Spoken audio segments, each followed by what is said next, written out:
Hello and welcome back to FD's Top 10s, where today we're looking at the 10 biggest snakes in football, the perfect topic for Christopher Hamill. 10.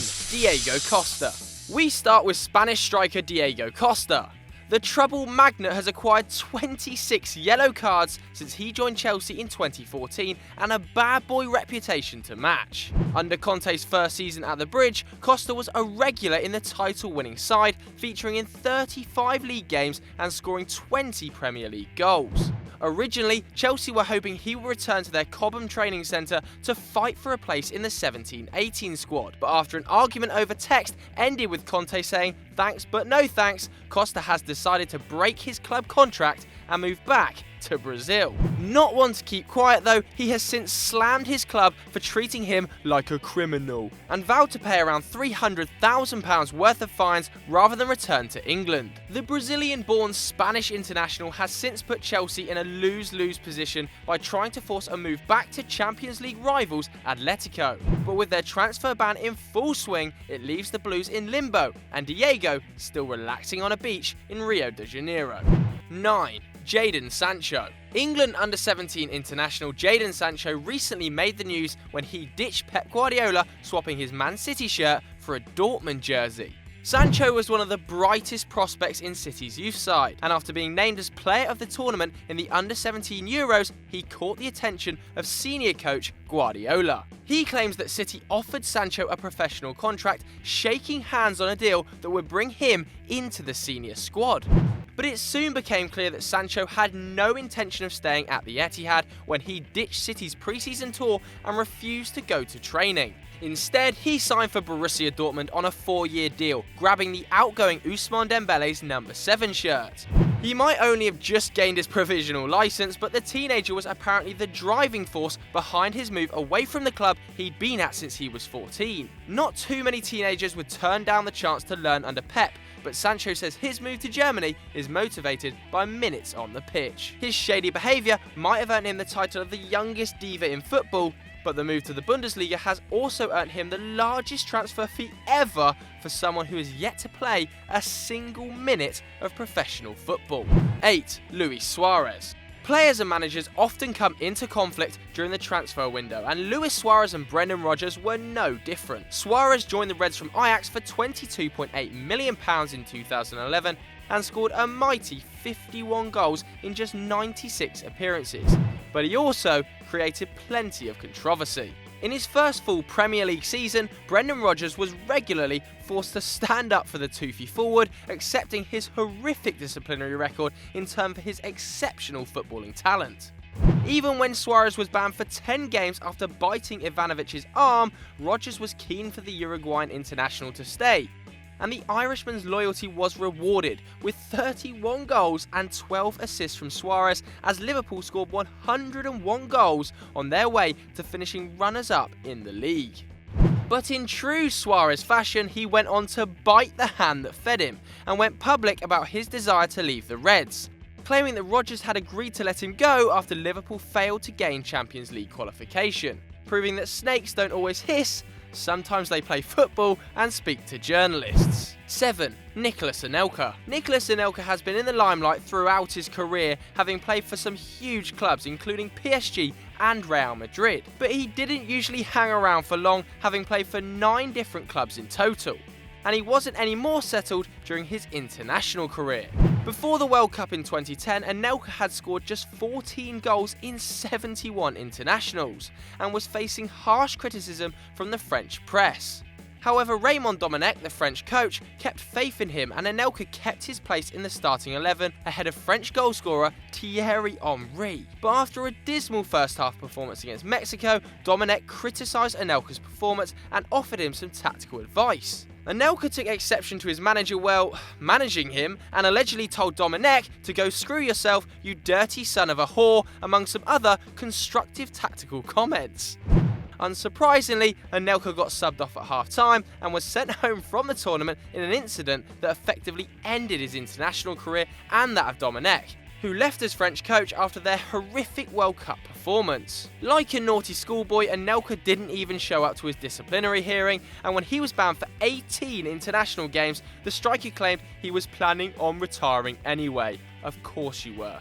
6. Cesc Fàbregas. Maybe second most heartbreaking for Arsenal fans after RVP, who was discussed in the first edition of this top 10, is the departure of Cesc Fàbregas. At 16 years old, Fàbregas became Arsenal's youngest ever first-team player.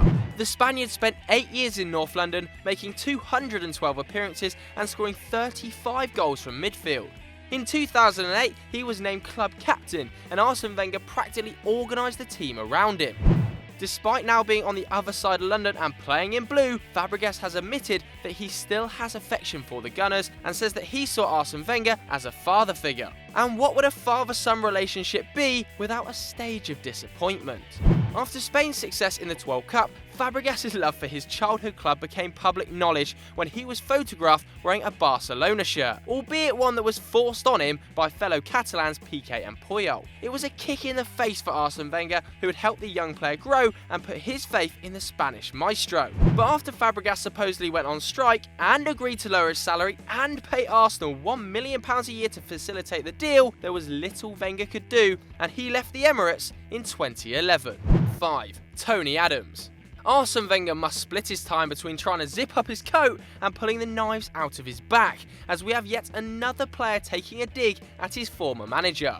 Tony Adams, who's known as Mr. Arsenal himself, released an autobiography in 2017 in which he slates Arsene Wenger's coaching ability.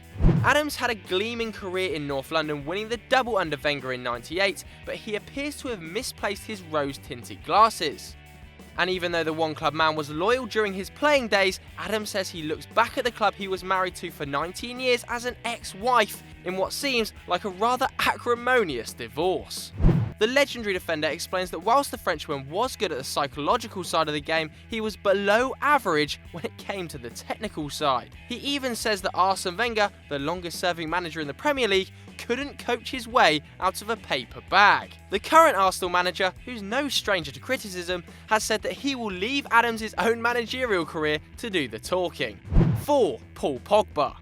Man United bought back the midfielder for a massive £89 million in 2016, but let's remind ourselves why Fergie let him go on a free 4 years previous. The Frenchman may now be the anchor in Mourinho's Man United midfield, but his first stint in England's Northwest didn't go so sweetly. In 2009, Pogba signed to the Red Devils Academy at just 16 years old, and by 2011 he was one of only 4 academy players to be promoted to the senior squad by Sir Alex Ferguson.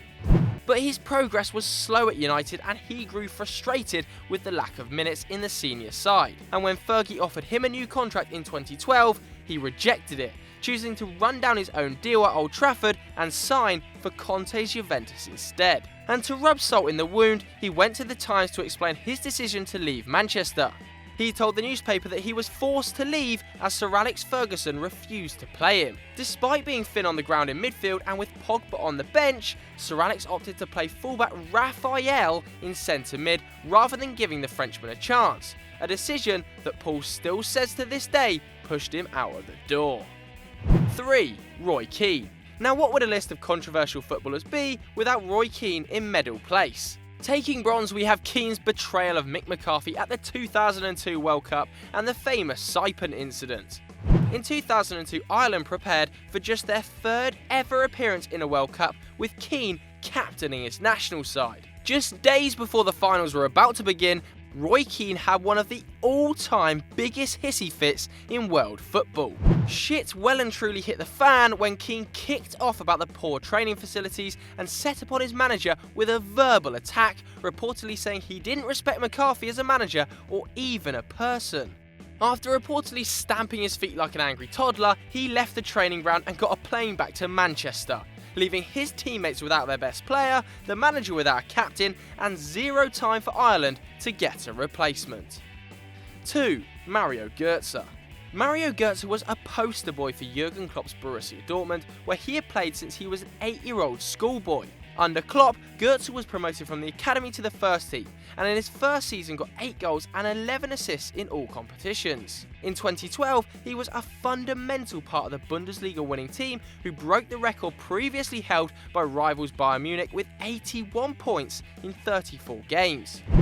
However, in the season that followed, Götze turned his back on his boyhood club and the manager that gave him his first chance in senior football, signing for German giants Bayern Munich. Götze agreed to move to Guardiola's side in a decision that shocked Jurgen Klopp so much that he said it was like a heart attack. Maybe a bit dramatic, Jurgen. And if that wasn't bad enough, the move was announced in April, months before it actually happened. An unwise one. Just ask Pellegrini and Manchester City fans.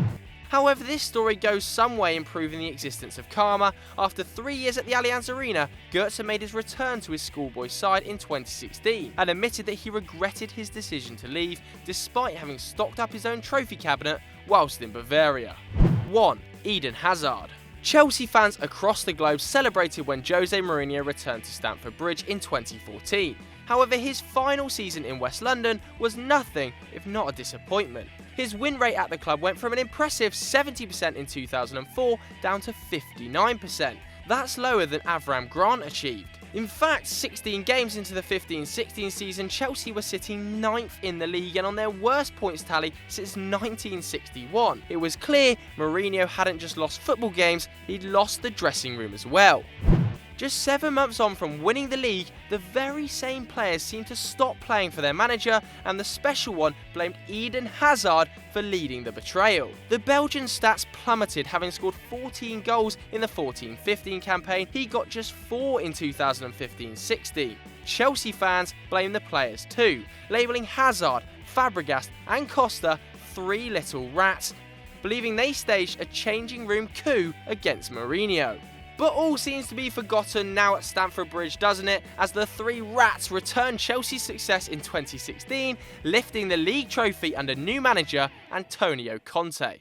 So I hope you guys enjoyed that. As usual, let us know what you thought in the comments below. And if you've liked that, why not check out the video that's on screen right now? Click it, it's a good one. And as always, don't forget to like and subscribe. Sayonara.